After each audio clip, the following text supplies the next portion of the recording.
house more than 8,000 U.S. troops. So we just have to wait and see the number in the way of casualties.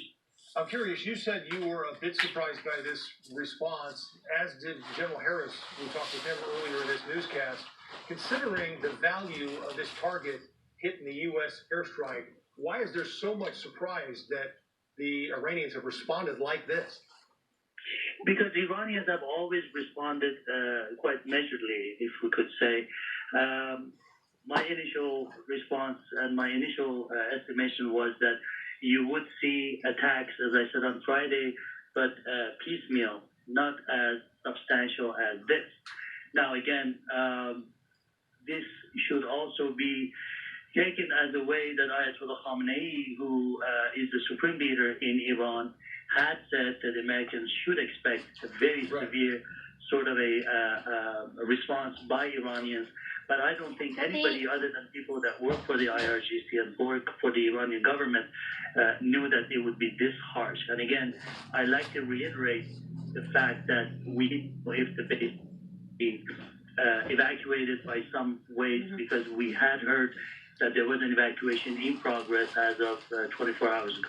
Now, we actually understand that there were actually 2 bases hit. Again, we're still waiting for the Pentagon to give us a damage assessment and if there are actually any casualties. But I have to ask you, how much does emotion play into this? We saw earlier that there were millions of mourners for General Soleimani's funeral. We know that the president has a way of being very verbose about his reaction to things.